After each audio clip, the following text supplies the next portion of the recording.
Hello everyone, welcome back to my channel. My name is Jenny and this is the last video from our trip to South Africa in March. So Johannesburg was the last stop on our trip, and so you'll notice that we were a bit more relaxed on this part of the trip because it was winding down. This was the first day. We just took a walk around where our hotel was in Sandton, which is the financial district of Johannesburg.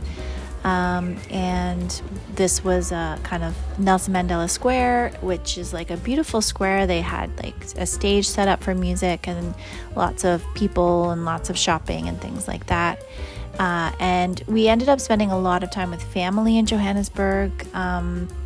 Dave's family lives there, so we went to Rosebank on the second day, and this is a market, and it's got all kinds of African goods from all over Africa, not just from South Africa.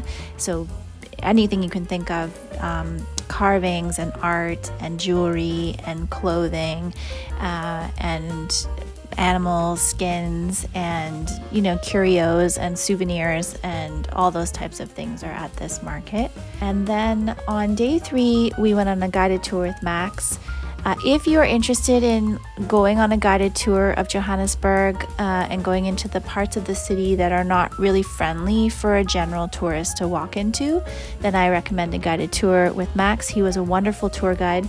This is downtown Johannesburg, which since the end of apartheid has really changed and become a part of the city that is not as friendly to tourists and people who are not from the area to venture into.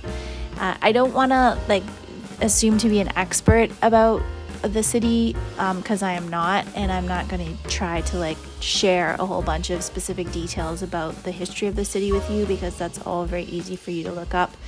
On this tour with Max, he took us on the drive through downtown, and then we went to the Apartheid Museum, which is an absolutely fantastic museum.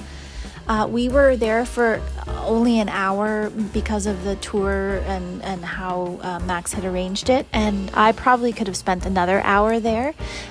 They went through the history of apartheid, but also the effects of colonialism on South Africa in general. So a lot of the exhibits were, at the beginning, you're outdoors and you're walking through this certain area with sculpture and different things to look at, and what they're trying to make you see is the kind of culture that was pre-colonialism and how that was affected by colonialism, and obviously eventually the institution of apartheid. And so it's really quite moving.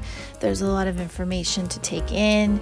There's a lot of artworks by different artists around this topic, a lot of history. And so it's a really moving museum, a really important place to visit.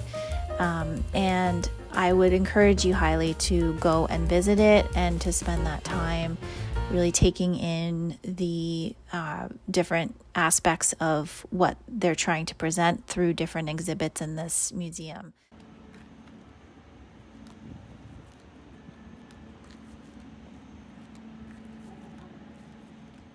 It has a really lovely view as well from the roof before you go down into the main part of the museum. And I didn't take a lot of video in there because we were crunched for time, and I really wanted to just absorb as much as I could. This is actually the end of the museum as you're leaving, where they've got all these wonderful words and things they were aspiring to as a country to put together and work out together.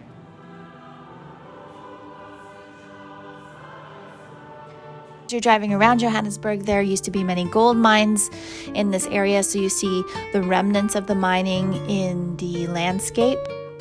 We were there, we visited the FNB Stadium to take a photograph. This is known as Soccer City, but also called the Calabash. And the World Cup in 2010 final game was played here. And after that, we went to Soweto. So the history of Soweto is very complex and layered. I'm not going to get into it here, but there are different classes of people in Soweto, just like there are in any city. So the people with more money and more wealth, and then people with less wealth. And we visited Soweto not really understanding the extent of what Max was going to show us in the community.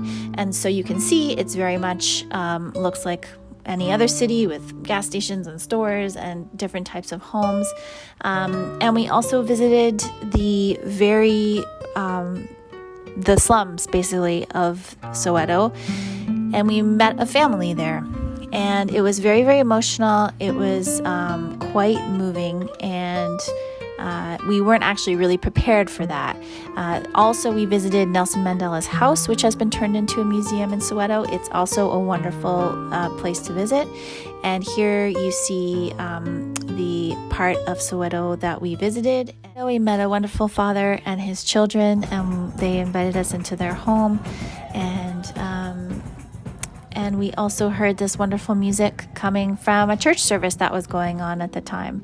And so it was a very moving experience. It was a very humbling experience. And we are grateful for the experience, but we didn't take photos with the family because we weren't there to have them be another step on our vacation that we were going to remember as a souvenir. It was about meeting them as human beings and connecting with them as people. And we did give them the cash that we had available to us at the time to help them get through their lives, which are very, very difficult, and they live in a very small place with not a lot of resources. So following our visit to Soweto, we went on this wonderful river walk on the next day with family, and I wasn't expecting a lot of stunning nature in this part of the world, but it was really a lovely walk along this river, and there was lots of spots for shade. It was a very warm day. And we also visited a cafe afterwards, which is right off of beside the parking lot of this trail. So I have put the details of that cafe. It's actually a food store and a cafe in the description box below. And I found a bookstore, of course. And this is the nicest mall bookstore that I've ever been to. Exclusive Books. It was in Santon City Mall. And I just thought it had such a wonderful range. There's also a coffee shop in this bookshop. There's tables to sit at. There's comfy chairs to sit in. They had just so many books. I thought they were just so well done. I specifically sought out the South African sections and fiction and nonfiction. I did end up buying a South African fiction book that I had not heard of before, a female author that I'm really excited to read. And so it was a really great place to visit. I just really thought they did a great job with this store.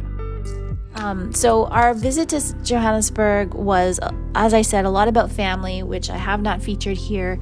But overall, I felt a very warm spot for the city, despite the fact that it has a lot of challenges, and I have a lot of hope for it in the future.